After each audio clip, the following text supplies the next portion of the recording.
Allez, petit tuto pour le démontage du pare-choc pour l'installation d'un attache caravane. Donc pour commencer au plus simple, on va démonter les feux. Je vous expliquerai au fur et à mesure. Donc pour le démontage des optiques,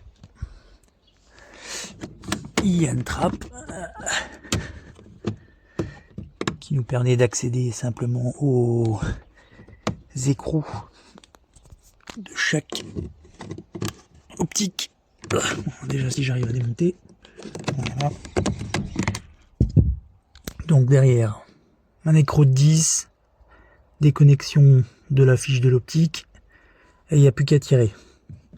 On fait ça à droite et à gauche. Et hop.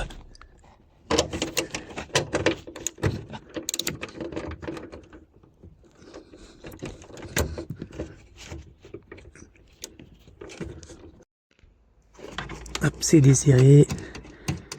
On enlève les écrous à la main.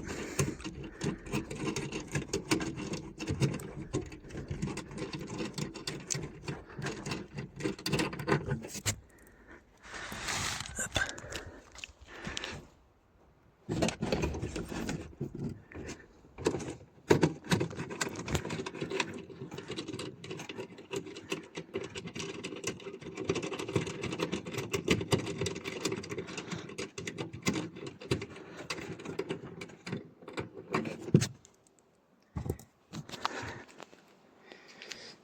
Donc, on pousse un peu derrière.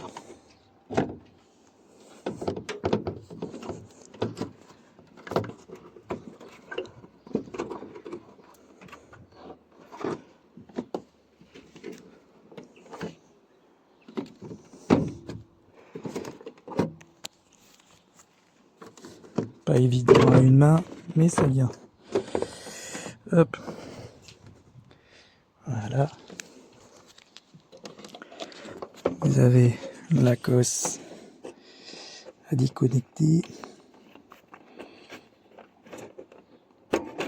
Voilà.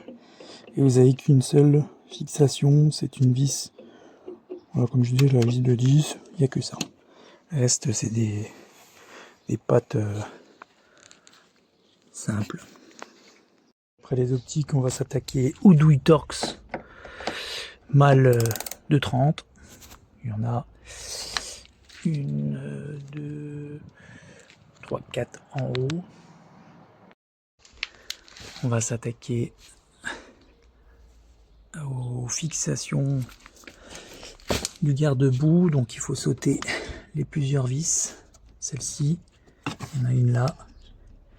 Pourquoi? Parce qu'il faut descendre le garde-boue pour accéder aux fixations du garde-boue là. Ils sont juste derrière, donc vous pourriez y accéder pour le faire sauter jusque là, parce que c'est par-dessus.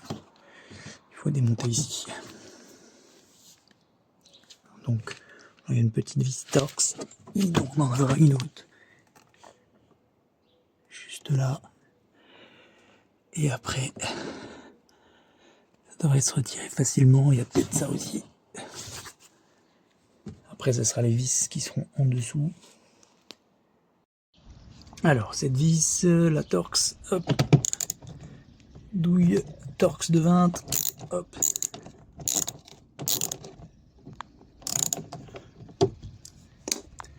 Faut pas regarder la douille.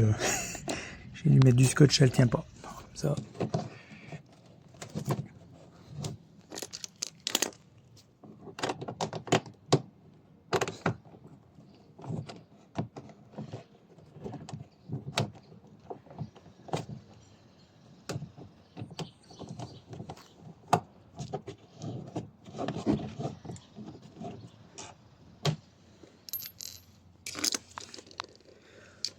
Celle d'en haut.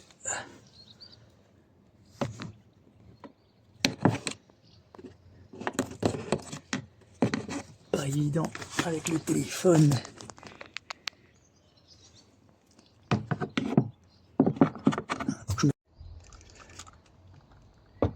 Du côté droit, pareil.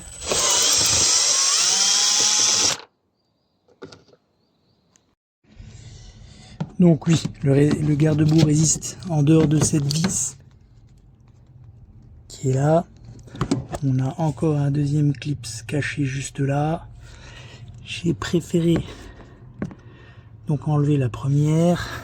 Là j'ai enlevé la deuxième pour avoir un meilleur jeu parce que bon, voilà, c'est un peu plié, on s'en fout, hein, c'est quand on le remet, hop, ça se remet facilement. Donc on va enlever encore celui-ci parce qu'en fait c'est celui qui retient beaucoup plus. Et pour avoir accès aux clips du garde-boue, c'est derrière. Hein. Donc, cette fameuse vis est enlevée. Donc, par l'intérieur, on a ces clips-là.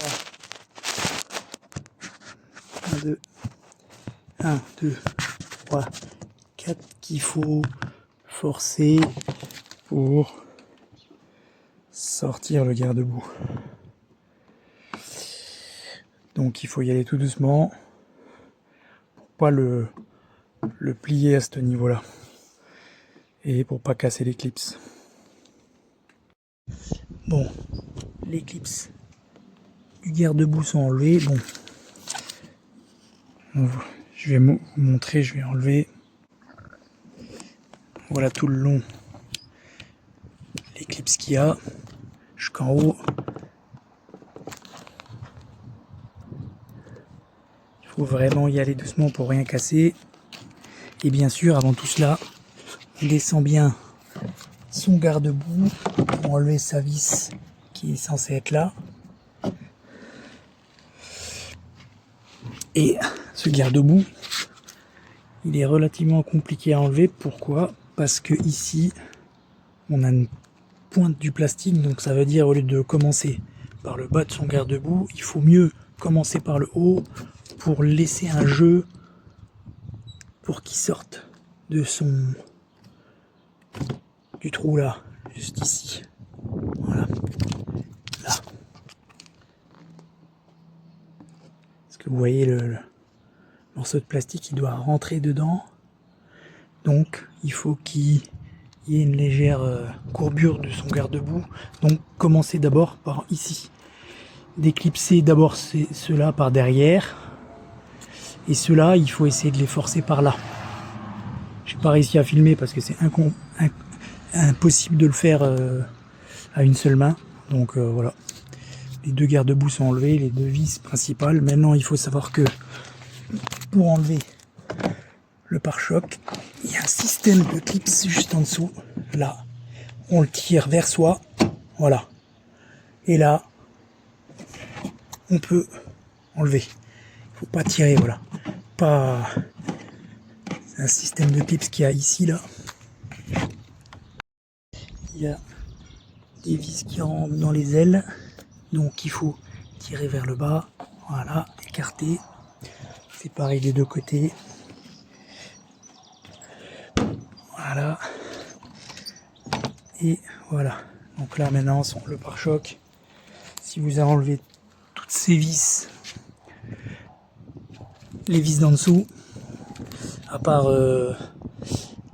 l'anti-brouillard qui est encore branché et le PDC, le détecteur de recul, il faudra les débrancher. Et normalement, ça viendra tout seul. Donc voilà.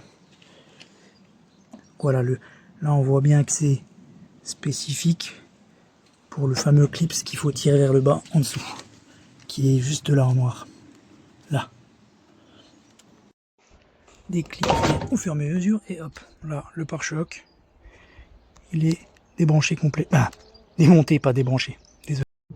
C'est un système qu'on emboîte et quand on met le clips vers le haut, ben ça bloque simplement.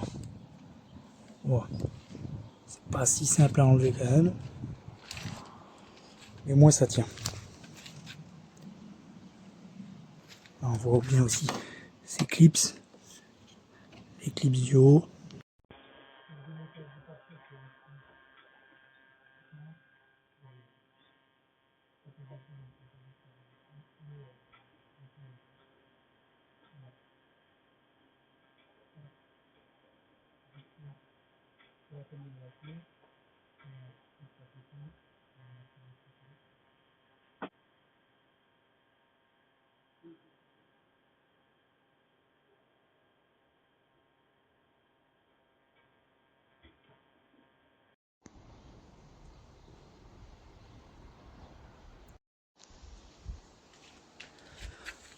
Donc voilà, c'est fini, le pare-choc est remonté, petite pub à France Attelage.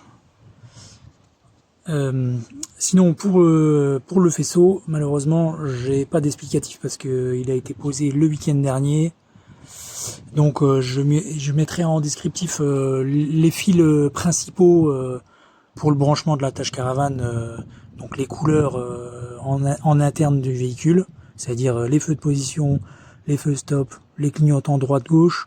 Il n'y aura juste pas de couleur de marche arrière et d'anti-brouillard parce que sur mon attelage vélo, mon porte-vélo, je n'ai pas la marche arrière et les anti-brouillards, donc je les ai pas branchés dans l'immédiat. Si vous voulez connaître les couleurs, il vous suffit d'avoir un stylo témoin, vous branchez la masse d'un côté et de l'autre côté, vous testez chaque fil et vous mettez en route votre marche arrière ou votre anti-brouillard pour voir si ça s'allume.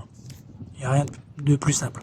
Sinon, il faut savoir que c'est un véhicule multiplexé, donc il a un boîtier qu'il faut qu'il soit alimenté à un plus du véhicule. Moi je n'avais pas vraiment de notice parce que c'est un véhicule récent. Mon branchement a été fait sur, je vais vous montrer dans le véhicule, il a été branché là, derrière, parce que je n'ai pas trouvé d'autre solution. Donc j'ai branché, hop, à une main, c'est toujours compliqué, voilà. J'ai branché à la Messiga en bas avec un fusible. Oh, j'ai fait le tour parce que en dessous de la moquette ici, je n'ai pas réussi à passer. C'était un peu un trou à la tête, donc voilà. C'est le plus simple. Si vous arrivez à passer par en dessous de la moquette là, aucun problème. Et voilà.